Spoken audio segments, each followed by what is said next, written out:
So I've talked about how I have OCD on here, and I'm in therapy for it. I'm medicated for it because I think it's pretty severe. It's pretty debilitating for me. But I don't think I've ever told the story of how I decided that I needed to go get help.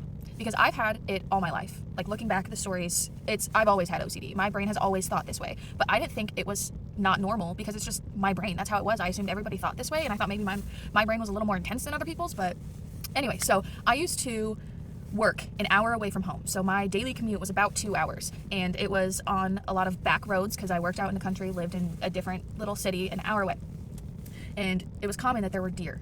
And I almost every single day had this loop playing in my head that a deer was going to jump in front of me, crash into my windshield, and the antler was going to be so big that it was going to pierce my lung. Specifically, my left lung. Like, it was always over here. And when I say I had this thought, it literally was not just a thought. I was living it. I saw it happening. I literally felt the antler going into my chest, piercing my lung, and the shortness of breath that comes with a pierced lung. I would struggle to breathe. I would cry. I would, like, out loud have the conversation of me calling my whatever loved one it was that day. It was a different one every day, where I only had a certain amount of breath left in my body. And what was I going to do? I was dying anyway, right? So what's the point of calling 911? Sometimes I would, call 911 in my head, out loud.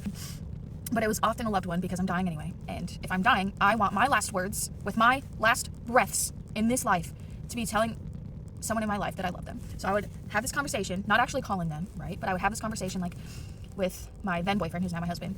Like, hey, and I would be out of breath while saying this out loud. Hey, I just got in a really bad crash. There's an antler in my lung. I don't think I'm gonna make it. I love you. Like, it sounds so fucking crazy. I felt crazy, and I feel crazy talking about it now. But, like, it was very intense. And it didn't just happen once on a drive. As soon as that conversation was done, cool, loop through again. Gotta go back from the beginning. Jump out, crash, pierce. Hey, my brother, I love you. I'd be talking to my brother this time. I love you. I don't think I'm gonna make it home today. Just have a good life. Be happy. And scene. I die. Again, jump, pierce. Mom, I love you. Scene. Jump, pierce. 911. I'm dying. Tell my family that I love them.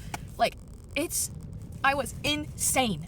And I know, like, I would never say that about somebody else having this experience, right? But I felt fucking crazy. And I would get to work in a completely traumatized state of being because I lived it. I didn't just think about it like, oh, what if this happened? No, I lived it about 20 times at least on my one-way drive. And then I would have it on the way back. And when I sought help, I had to go get therapy. And when I was telling my therapist about it, I was like, I actually might get committed for this because I'm not living in reality. Like, it sounds like I'm not living in reality. Like, I know it's not real, but I'm feeling it and I'm seeing it for real. So I have survived, like, 1,000 deer car crashes. Not a lot of people can say that, now can they?